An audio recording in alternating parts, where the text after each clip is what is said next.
everyone, it's P4L coming to you with another review from Iron Factory. This is their newest release, EX-42 Heat Death, their version of Transmetal 2 Beast Wars Megatron.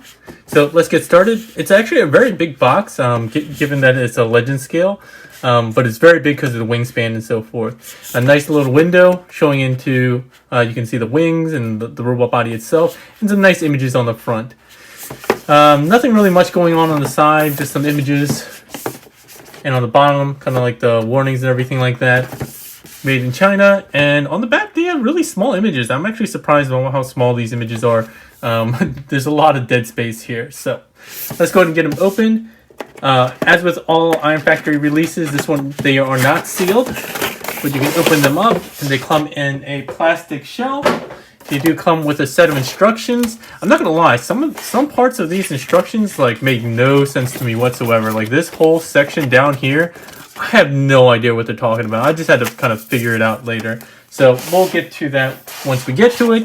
Out of the packaging itself, you do get Heat Death packaged in robot mode, and you get two additional sets of hands that come with him. He has kind of grippy hands where you can use these for actually holding weaponry, I guess. I think they're 5mm pegs, and then kind of splayed hands like so.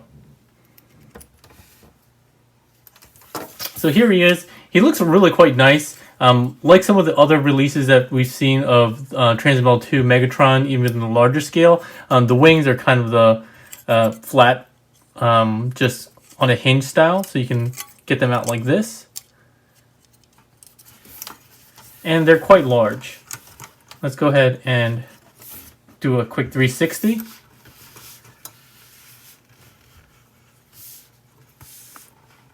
Pretty clean overall.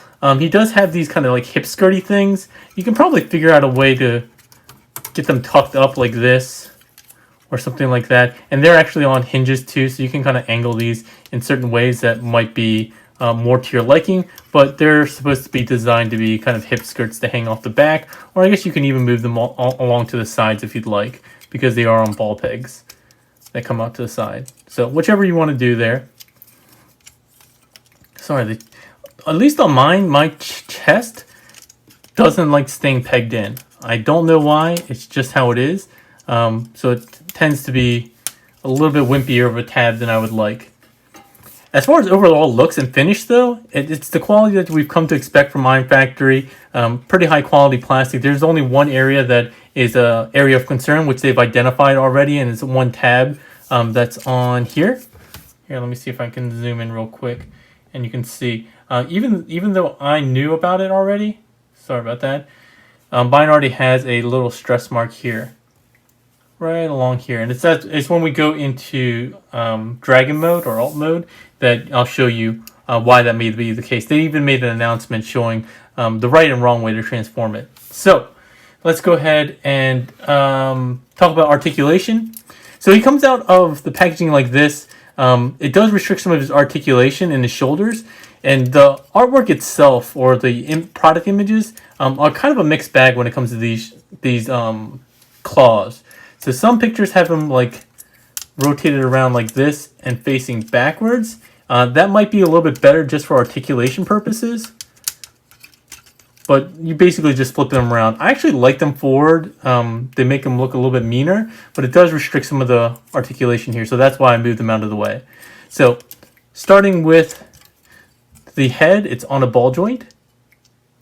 Then bobble back and around. His shoulders are in some interesting joints here. See, again, mine doesn't tend to want to close all the way. And I don't know if I'm doing something wrong here or what, but there's a hinge near kind of like the inside, and then there's a ball joint at the shoulder piece itself. So you can get a lot of range of motion there.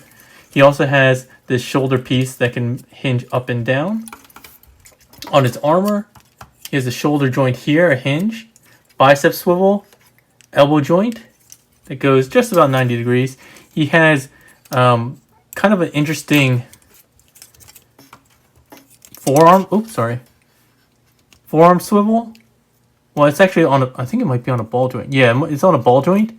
And then he has a separate wrist, which you can unpeg and peg in one of his clawing hands or one of his gripping hands. I would recommend for transformation purposes keeping the fist ones in. They're the most compact. You might run into some issues otherwise. And as you can see on his dragon mode, his alt mode, robot mode, he does have his dragon claw. You can go ahead, his dragon head. You can bring that down and rotate the fist around like so to make it like kind of dragon handish instead, kind of like he had in the show. His mouth can open, and he does have this blaster in here, which articulates separately. The dragon head itself is on a ball joint. So yeah, you can have it as kind of like a forearm dragon blaster, or you can have it as part of his hand itself. Let's see, did I miss anything on the shoulder? Oh, on this side, you also have this interesting shoulder piece that's on a ball joint. You really just need it for covering up some gaps on his belly in dragon mode. His waist, he does have a waist swivel that can go 360. We talked about his kind of weird hip skirty things, so we'll go past that. He does have ball joints in his hips. They can go out 90 degrees. He can go back a decent amount, and he can go forward a decent amount before it hits his hip skirt. He does have a thigh swivel, and his knees are really interesting. So he has a double jointed knee, so you can get a really nice deep knee bend if you make use of that. And then he has a ball jointed ankle with some slight heel and toe pivots. And that's really it for his articulation there. We'd already talked about these claws. He also has these, see, I don't know what's going on. Like, it doesn't seem like this wants to stay closed. Like, I don't know why. And I think it might be just like the way the head and backpack transform or the tail transform. There's like a double set of tabs, and I feel like maybe it's pulling up on this. I don't know what's going on, but mine's kind of annoying. Even out of shipping, his head was detached. So coming along to the back, we have these kind of pieces. They're really supposed to be pretty stationary in this mode. They're kind of like little flaps, so we'll just ignore those. His wings are hinged near at the bottom here, so you can get a little bit, about 45 degrees of wing play. He has a joint here, a joint up here, and then the wings we talked about, the separate kind of feather pieces or whatever you want to call them, like so. And then on the back, he has this tail piece. We'll literally talk about the tail articulation in alt mode, in dragon mode, because right now it just is kind of decorative. It is kind of ball pegs for the most part in each joint, but we'll talk about why that's not really that useful as a ball peg. So let's get some comparisons out of the way first. I guess I can talk about this. He has a bit of a hip joint. You can splay it out like this. It's for dino mode, or I mean not dino, dragon mode, but you can make use of it if you need to for some kind of posing in robot mode. Let's see who we have for comparisons for other Iron Factory figures. Here's, was it Merrick? I think his name was Merrick from the DJD.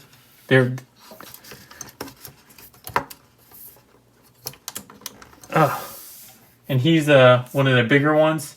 Here he is with, I forget what they call him. Third-party names are hard. But Tarn, you get the idea.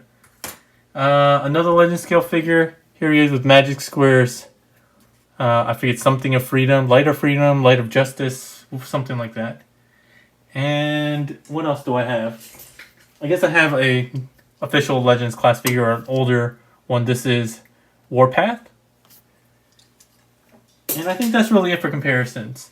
So let's go ahead and get these guys out of the way, and we'll get into transformation. Transformation is not that bad or difficult. There are some just weird pieces. Like I said, the instructions are really odd when they go into so much detail, but the way they decide to explain it is really kind of confusing. So let's just go ahead and make it as simple as possible. The first thing we'll do is actually just untab a bunch of stuff. So we'll go ahead and untab the neck, flip the head around.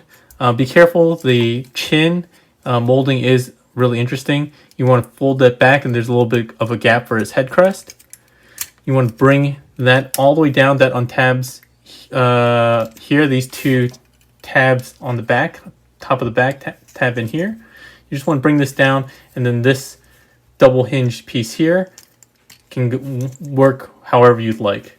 And just get that tail kind of flat and back like this. You can split the legs like so. All right, next up, we'll just deal with the arms. We're going to rotate them at the kind of like the bicep joint here, like so. And then depending on how you had them posed, go ahead and get the full the claws or feet positioned like this. And we'll just keep these like this for now. Let's just close up the wings just to get a little bit more compact. And we want to bring them down like this. And then coming back, we're going to bring the arms up and around that flap. You can move these arms out of the way just to bring the wings kind of back and these arm pieces forward. All right, next up, we're going to untab the chest, which tends again to untab by itself. Bring down those shoulders on those inner joints and bring this up like so. And what we really want to do here is bring this around, both of these on the shoulders, bring them around. This one we're going to want to bring in. And this one, let me see if I remember correctly. Oh, so we want to bring this in like so.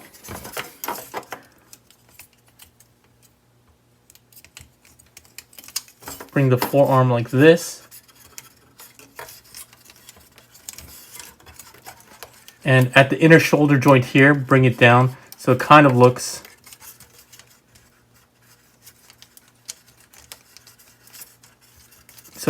like this. And this piece, I think, just I'm pretty sure it flips out like that. This part, you want to rotate the same way at the bicep. Rotate the fist around and make his dragon head. And this is pretty much it. From here, you want to rotate at this inner joint here. Get the fist into his stomach. They say to leave it like this. I actually think it's better to rotate it in like this. And it should sit into the abdomen area. Like this. All right, and then coming around here, we're going to start bringing in these pieces. So this piece, this hip skirt on the ball joint is going to rotate down and in and try to come up.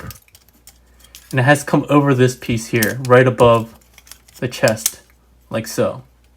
All right, so same thing on the other side. I'm going to bring this down on this inner ball peg. And because these can rotate, you want to rotate these up. And then you'll get these two tabs. The one that is a potential problem area, go ahead and tab the two halves together.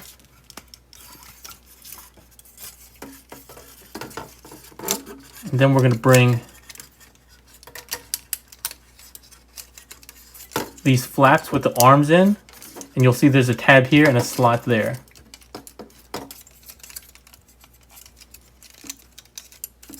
On both sides. Sorry, I'm trying to do this kind of blind here.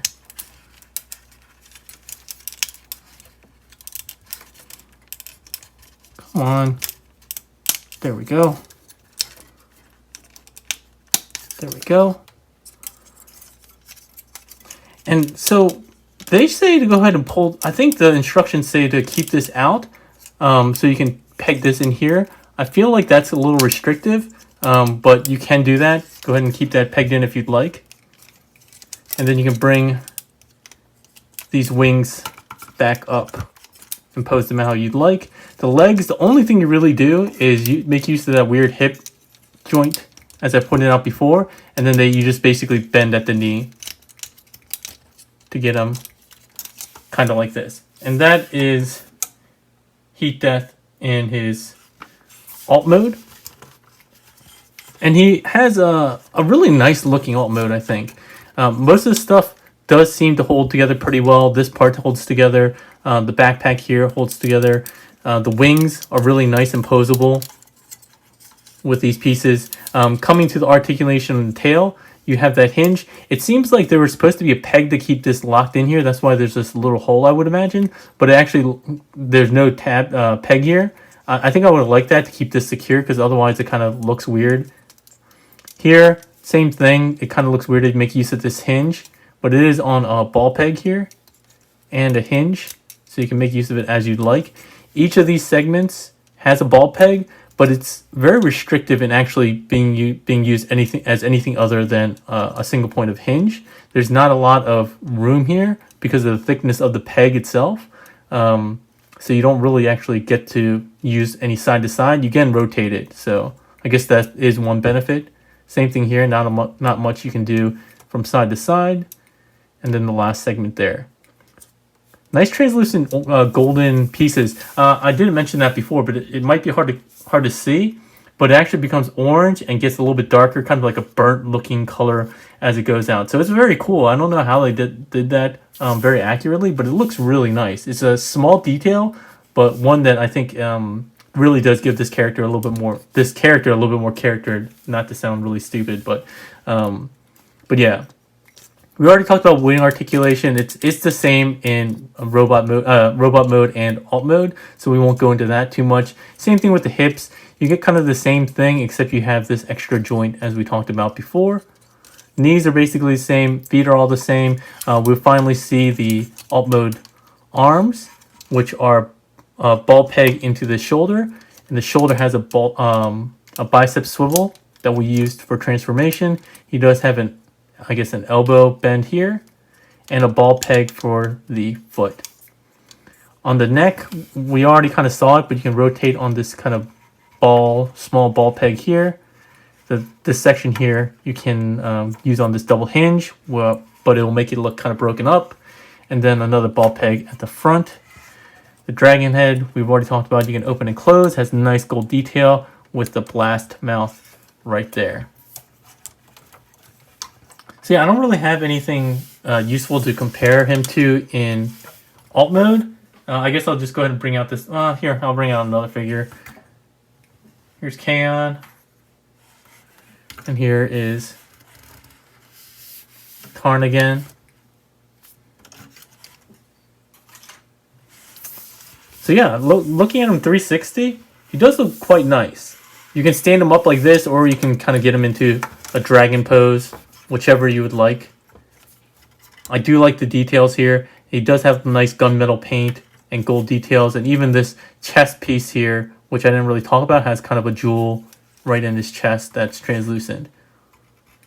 And a lot of people would probably think that this guy looks really boring because he's mostly red, but like they said, there's a lot of small details, like the kind of smoky colored in the wings, and also the separation of red. There's like at least I would say 3, maybe 4 different colors red, because he has like this plain plastic red, medium red. He has a darker red here. He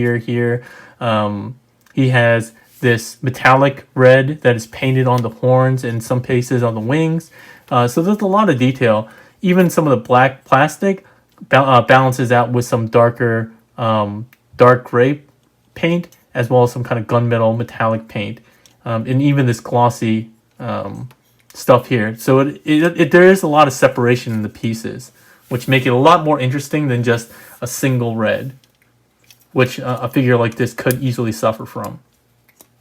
But yeah, that's really it for the alt mode. I do like this mode better than the robot mode. He just looks really fun in this mode. So I don't know. I wasn't planning on keeping any of my Iron Factory figures just because Legends is a slippery slope for me.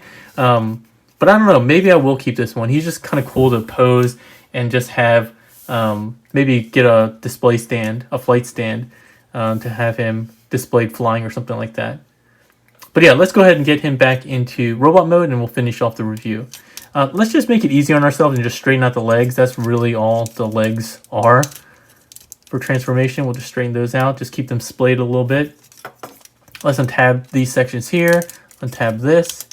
And then bring the wings down. So when we bring the wings down, so one of the things that they talked about with that tab, potential tab breakage, is a lot of people seem to be coming in from underneath and trying to pull like this to separate them. That's definitely not a good idea. So what you want to do is pull these out, and you want to come in from the top and just separate them like so. These hip skirt pieces. You want to bring them around, fold them back like so. Get them on these ball joints pointing backwards. Next up, get these dragon hands up and fold it back around the wings. There is a little bit of interference there. While we're here, let's go ahead and rotate at the shoulder. And depending on how you want them, you can go ahead and rotate the claws. I'm going to put it back into, I guess, what they kind of talk about as the official mode, kind of like this. And they're going to go in like so.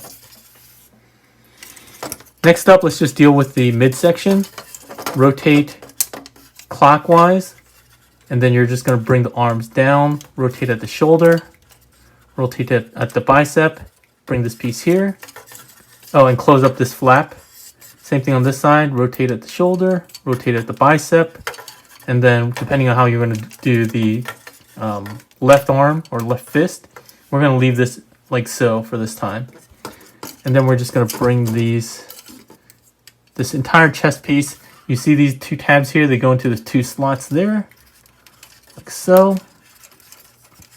I wish it's secure, like I said, a little bit better. I'm not sure why. It might be just kind of a one-off thing for me, but I wish it's secured a little bit better. These two tabs, as I mentioned before, have corresponding like slots there. These also feel less like tabs and just more kind of like plate pieces that sit in. And then you fold the head down, and there's a tab for the neck panel into the top of the body. Rotate the head on the ball joint. Bring this down, the tail down. And then again, I'll go ahead and put the claws as they were kind of shown to be out of the box like that. Bring the wings up and pose them however you'd like. I like him kind of angling them back a little bit, making sure they're fully splayed though. All right, and there we are back in robot mode.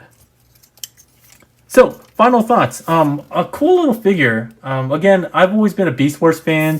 The Transmetals were always kind of a cooler design, kind of taking a step back towards kind of the robotic look from the organic looks, and I think they look really cool. This is probably my favorite design of Megatron from the series. So I think that's true of everybody in general. They kind of like the red dragon looking thing. Maybe the original dinosaur was cool too. I wasn't a huge fan of the skater Transmetal T-Rex mode that he got, but this one just looks really nice. Having this variation in Legend scale is really nice. So we'll see if they keep going with more of the Beast Wars line, Transmetal line, or otherwise. But it's very nice that Beast Wars fans are getting this option. So yeah, overall high quality figure. Just kind of some weird issues with just that one tab. I think the tab might just be a little too long, which makes it a little bit easier to stress. But I didn't think it was a problem. If you kind of logically separated where it should separate and not from the bottom. But otherwise, I think he's high quality and a figure that you should pick up if you're a Beast Wars fan. If you have any questions or comments, leave them in the comment section below as usual. Oh, sorry, I should have talked about his right hand. His right hand is slightly different articulation. He does have a double elbow bend on this side as opposed to this side. But yeah, so as I was saying, if you have any questions or comments, leave them in the comment section below as usual, and I'll get to them as soon as possible. If you like the review and if the transformation helped you out, please give it a like, share, and subscribe. And if you want to pick this up, you can go ahead and pick it up from my sponsor, Toy Dojo, in the link below. All right, that's all for today, everyone. Hope you have a good one.